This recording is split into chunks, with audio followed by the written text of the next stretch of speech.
It's no secret that The Sims 3 is a total dumpster fire, and I've actually started to get this question quite a few times now while I'm streaming. Basically, how do you get your game to run so smoothly? Hey guys, my name is Deluluma, and I really want to go over how we can improve the game's ability to run thanks to the active modding community and some tech-savvy players, so let's go ahead and get into it. Lazy Duchess's Smooth Patch mod is the most downloaded mod of all time for the game, and with good reason. Simply put, it allows the game to access how smart modern systems are, increasing processing speeds and making everything load faster within the game, but it also comes with the nice quality of life features like borderless mode and the ability to limit FPS, which actually is a feature that's technically in the game, however it doesn't actually work when you implement it. It's worth noting that the most recent version of the Smooth Patch no longer has its own special launcher, so you may get confused by older tutorials telling you to use a different launcher in their instructions. You just need to drag the files into your game's bin folder. The default path will generally be your C disk, program files, EA games, The Sims 3, game, and bin. To change the settings of the Smooth Patch, you'll want to look for the text document that says TS3 Patch, but be careful not to confuse it with the .asi file. In case you don't know how to see this, at the top of the page there is a view option. Hover over it and go down to Show, then select Show File Name Extension. Now you'll be able to easily tell apart the .asi file from the .txt file. There's a few options to go over inside of the text document, starting with the ticks per second. Personally, I didn't notice much difference when switching it from 500 to 1000, so it'll definitely be user preference. Below that, you'll see the option to limit FPS. Again, this will kind of be user preference, but I have noticed significantly less lag within Create a Sim and Create a Style at 30 frames per second. Next is borderless, which just allows the game to run in borderless window, which is a nice quality of life feature if you have more than one monitor. Just change the value to 1 to use it. Debug just allows a pop-up message to show when you launch the game that shows the mod is working. If you want the pop-up, set the value to 1. When you've made the changes you want, make sure to save the document by going to the top left and hitting save. There's another way to limit FPS through your computer as well. I have an NVIDIA graphics card, but likely the steps will be very similar even with another card. All you need to do is right-click your desktop, go to the bottom where it says Show More Options, and then open the control panel for the graphics card. Inside the control panel, you'll want to go to Manage 3D Settings and then to the Program Settings inside. There will be a window with a drop-down box of game executables. You'll need to find the one for Sims 3 or add it if it's not there by selecting the Add button. This will open a pop-up window that should have the game listed, but if not, you can add it manually with the Browse button. The default installation path will be your C disk, program files, EA games, The Sims 3, game, bin, and then select The Sims 3 executable. Once it's added, go to max frame rate and set it to whatever FPS you prefer. Some people use whatever FPS their system is capable of, but I still prefer the 30 FPS. There are other settings you can change within this window, most of which are widely debated online, and to be honest, I'm too stupid to explain it myself. However, I can tell you that the vertical sync being turned on can prevent screen tearing, and if you're a curious mind, you can always do your own deep dive on this topic. You're not going to see it on my screen as I didn't change any of my settings, but when you're done changing all of your settings in here, go ahead and hit apply at the bottom right. While the option to limit FPS within the game doesn't work, there are settings that can be changed to help the game's performance.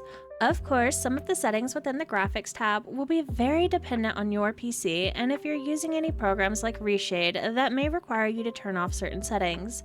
It's best to play around with these settings and see what works best for you.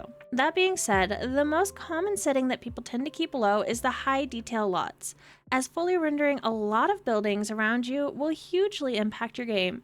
Even with a decent PC, I usually keep mine at about 1 or 2 since that's generally how many neighbors I have, and I prefer not to look at poorly rendered boxes in the background. You'll still get some lag while you travel around, however, I find this to be better than the overall lag that your game will continue to have if all of the lots are fully rendered, so it's a trade-off I'm willing to make. In the General Settings tab, be sure to disable shot mode, memories, and interactive loading screens. With these turned off, your saves will have less bloat overall, especially the longer you play with the save.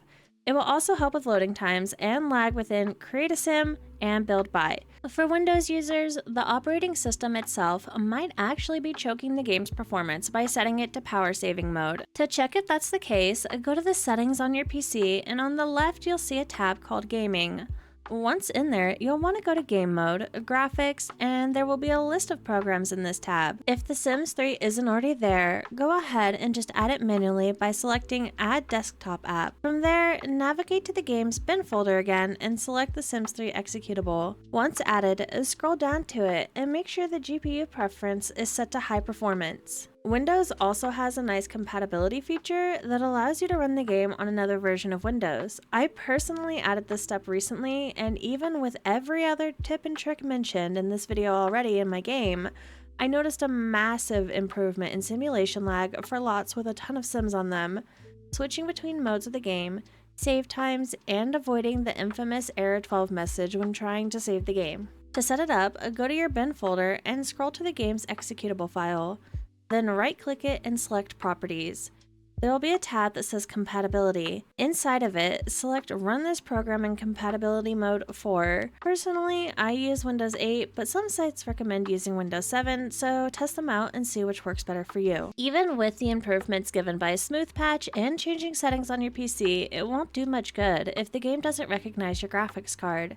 Back in the day, we used to have to manually edit text within the game files, but fortunately, Alpha 1295 made a really amazing GPU add-on support tool to remove all of the hassle for the average simmer. The site looks kind of sketch, but don't worry, a ton of simmers are already using it without issue. You'll need an account to download from this site, but after you make one, head to the Files tab and select Mod Manager Download. Then hit Download in the pop-up window. From there, select whichever download speed is available to you and install the program. Once the program is launched, it'll create a pop-up saying it's detected your graphics card. Hit yes, and then OK on the next pop-up. There's a few options on how you can add the file path to the Sims 3 folder on your disk drive. Personally, I copy mine and then paste it into the text bar and hit save. Then just apply, hit yes, and it will change the text files so the game is able to properly utilize your graphics card. All of the previous fixes give the game the best chance to run, but you'll still run into issues the longer you play a save, so let's get into all the mods or programs that can simplify managing your save's bloat. When you're looking up mods that every Sims 3 player should have, you'll always see NRAAS mentioned a million times over, as his mods give players a ton of power over how the game functions at its core. Plus, their ability to keep your save safe from bloat and even corruption while you're playing. NRAAS Master Controller is definitely in a league of its own, as it quickly gives you the ability to manage anything in town at the click of a button. To do so, you need to grab the main module and all of the widgets below, besides Expanded Tet 2. The most used feature will likely be Total Reset, but I'll do a deeper dive on how to do this later, as it works best when joined up with his other mods. NRAAS Register is a mod capable of a lot of management within your town when it comes to regular careers. However, with this tutorial in mind, what we really want from this is the ability to limit what the game spawns. Up next we have Error Trap, and I'll try my best to explain it, but honestly, it's definitely smarter than me. So this is one of those ones that you won't really notice it doing its thing while you're playing, but while you're doing your own thing in game, so is everything else in town. This creates a ton of opportunities for Sims to become stuck, leading to lag and even potentially corruption within your save. Error Trap catches these things and corrects them if it can. If it's unable to correct these issues on its own, it will create a log for the player that can be found inside the Sims 3 document folder. When you open said file, it'll be a bunch of mumbo jumbo that myself and many other players are unable to actually read. You can upload this to the NRAAS forums, where very helpful people will tell you what the issue likely is in your game. However, most of these issues are very minor, so I recommend using ChatGPT to quickly read the text for you. 9 times out of 10 for me, it's an issue that can be fixed by resetting a sim, a lot, or the whole town itself. However, it can also catch issues with mods in CC that are broken or conflicting and negatively impacting your game that you may want to consider removing. Overwatch is another mod that you won't really notice until about 3 AM in game. To copy his description of the mod, during a play session, it will correct errors and clean any junk that's accumulated while you've been playing. This next one might make some people's heads spin, but I'm going to also recommend story progression, and I'm sure before I can even say why, there's already someone furiously typing a comment about what an idiot I am. That's because, by default, the settings of story progression will make Sims around town do a lot, and way too fast. This can negatively impact your game, and so the head spinning furiously typing simmer isn't necessarily wrong.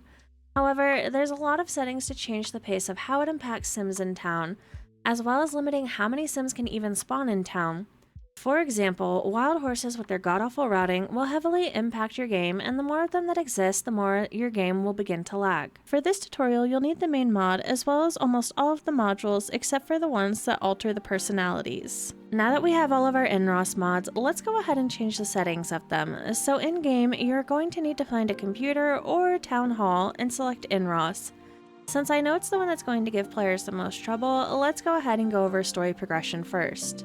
Inside of story progression, go ahead and go to general options. The very first thing you want to make sure you change is the speed of it. By default, it's set to fast, and that's definitely not good. Your Sims are going to be marrying, procreating, and adopting like crazy, so definitely set it to snail. The next thing about this mod that is going to upset most people is going to be the constant notifications you get from it, because by default, it gives you every single update on every single sim in town. So to fix that, go ahead and go to all stories, and then personally, I choose to set mine only to blood, but there is the option to do friends or even none if you're truly interested in that. The last thing I would mention as far as notifications go is to make sure that the show debugging option is set to false. The next mod we're going to want to go ahead and mess with is a register. Inside of it, make sure you set immigration to false. And then for animal control, personally, I like to set everything to 1 except for cats, dogs, and wild horses. Like I said, wild horses have really bad routing, but honestly, all the animals do. So this will just prevent strays from being excessive. The last setting you're going to want to go ahead and change is tourists. Now, the tourists are the Sims that are coming from the World Adventures pack. However, they're not the Sims that will actually be there when you visit those destinations. So I personally like to delete this, as it's just more Sims clogging up my town that don't need to be there. In case you've already been playing your save for a while and you already have tourists and animals that have spawned, go ahead and go to Master Controller. Inside of Master Controller, go to Town, and then Total Annihilation. And personally, I don't have any tourists in my town, but there are already some animals in here. Go ahead and select whatever you need to annihilate and then hit accept. And a word of caution with this, because it does generate whatever you clicked on. Every single animal that's in town is on this list right now. And if I had any animals in my family, if I hit all or this check mark, I will delete every single animal. So if you know that you have, say, pets in your home, you may want to go and manually select these. If you don't have any, go ahead and just select all and then delete them, and they will be gone. Another category that I recommend you guys annihilate from time to time is the service category. Now this is like the maids and the gardeners and those type of Sims, and honestly the game just keeps generating them like crazy, so every once in a while it'll be worthwhile to just go ahead and delete any of them that are in here. Personally, I usually delete them all, but I know a lot of Simmers love to get with their maid and whatnot, so if there's any important Sims in there, make sure you don't delete them. The next mod we're going to go through is Overwatch. Now this is the one that catches errors and kind of resets things in town that get stuck, as well as just deleting junk that the game accumulates while you're playing. So go ahead and make your way into settings. Once Overwatch is installed, usually when you start a new save, the very first thing it's going to ask you is if you want to clean up all homeless Sims in the world. Personally, I set this to false, as I found it deletes some Sims that are usually important to me, especially in towns that I love playing with. But if you do want to go ahead and get rid of those Sims, go crazy with it. Another one of the things I change is clean up vehicles hourly.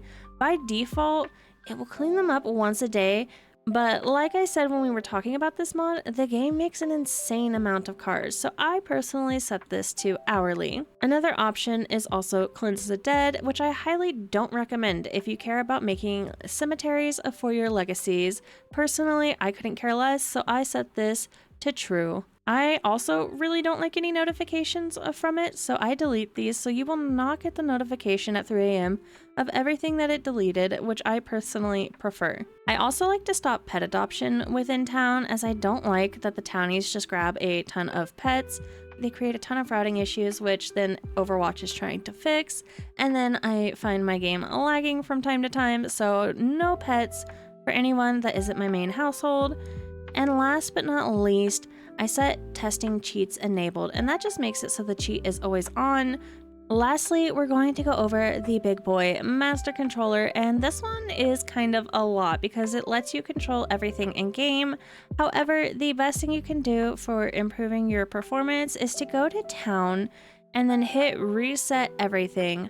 Personally, I do this about every sim week because it just makes everything run so smoothly. This might take a while depending on how long you've been playing the save or on how strong your PC is, so it'll have this processing message for a while. Go ahead and let it run, and when it's done, it'll tell you just how many objects it reset in town. If you're just having issues with a specific lot, you can always click on the lot, go to NRAAS Master Controller, and then go ahead and select a reset lot. That way, only things on this lot is fixed instead of messing with the entire town. You can also use Master Controller to manage the lag you get in Create a Sim, so go ahead and click on a sim, go to NRAAS, Master Controller, then you can select on Advanced and go ahead and edit in CAS. Once you're in here, go ahead and go to the bottom left and right click the 3 dots at the bottom. This will create a huge list, but let's go ahead and go over it very, very quickly. Now, this is for my simmers that use a ton of CC. You can actually enable CC. That's usually for adults, for elders, as well as teens. So go ahead and go to category changes. You want to go ahead and set a lot of these to true. Now, specifically when it comes to teen male sims, they have a different head than the adult male sims. So you're going to need this mod here by Sims. There's 2 things to go ahead and note with this mod. If you do use it, you can't use teen male clothing anymore because you'll still get that weird seam in the neck. And that you have to be setting your sim detail to at least high in order for this mod to visually work. Otherwise, you'll still have the seam and it won't work at all with what you were trying to do. With that, you don't have to download any clothes for your teens as well as your elders, and the less CC that you have in the game, the better it will run. The next things you're going to want to go ahead and do is select a show in compact form for the accessories, clothing, and the hats, and just make sure that they all say true. Again, as a huge CC user, I like to have the part sort order set to a custom at the top. That way I don't have to scroll as long to find my custom CC. With the compact form on, as you scroll, you'll only see one version of the item instead of all of its color variants. Don't worry though, if you still want the color variants, go ahead and select an item and then enter create a style, and then if there are any color variants for it, they will still be there for you to select. If you're like me and you love to go crazy with CC, then you need to be merging the files together with either Sim3PE or CC Magic. Simply put, after about 200 files, you'll notice the game's performance start to tank, especially when loading saves or in CAS. These programs take the small files and smush them into larger files to create less of a burden on the game. After merging my 10-ish gigabytes of CC, instead of the game needing to read almost 5,000 files, there's only 23 files for it to process. So despite all of that CC, the game's performance isn't hindered by it anymore. While it's not the hardest step, it can be confusing, so I actually have a separate tutorial for CC Magic that I will link below. Unfortunately for Mac users, CC Magic does not work for you guys, so you'll have to find another tutorial for Sim3PE, as I've personally never used it. Regul Save Cleaner is a program I've talked about before, and it's because it makes it so easy to manage game files and create backups of your save. On the main screen, you'll see your saves, which you can select and deselect by clicking on them. Within the cleaning options, I personally just use the recommended options and ignore everything else. In the Create Backup tab, there will be a place to link a folder. I personally have mine on my desktop, and this can be a real lifesaver if a horrendous glitch happens in your game. In the Clear Cache tab, I select everything except the package files from DC Backup and the missing deps from DC Cache. Once your saves are selected, you can hit Start Cleaning at the bottom. This will create a pop-up telling you everything it's removed from the game. Personally, I use this program before every game session, as a less bloated save means less opportunity for corruption, and it's proven that deleting the cache files does improve the overall performance of the game. Every once in a while, you'll notice that your game will really slow down and sometimes become unplayable due to long load and save times. This is when I like to go ahead and create a new Sims 3 folder. If you've never done this this before, head to your Documents tab, Electronic Arts, and rename your Sims 3 folder. You'll need files within the folder, so don't delete it just yet. Personally, I add a period and the date, so I don't lose the folder. Now that it's renamed, you can go ahead and go to the EA app and open the launcher for the game. Fortunately, we don't need to launch the game, so once the launcher is open, go ahead and close it, then return to your Document tab, where a fresh Sims 3 folder will now be. Now we can copy what's important from the old folder. If you don't know, you can hold Control while selecting separate items within the folder. However, what we're all going to need will be a little bit different here, so bear with me as I want to make sure everyone copies over what's important to them. First up is the Downloads folder, which will be very important if you use any store content or CC that was a Sims 3 pack. Copy anything you have within your Downloads folder and move it to the new Downloads folder we just made. Then open the launcher and install these items. It can take a while depending on how many items you personally have, so stop me here and meet back up when you're done. The next part will be faster, but not everyone will have all of these files, so select what you know you use and ignore the rest. If you've shared any lots or Sims, be sure to select Exports. If you've installed any worlds from the Sims 3 store or that were created by another player, select Installed Worlds.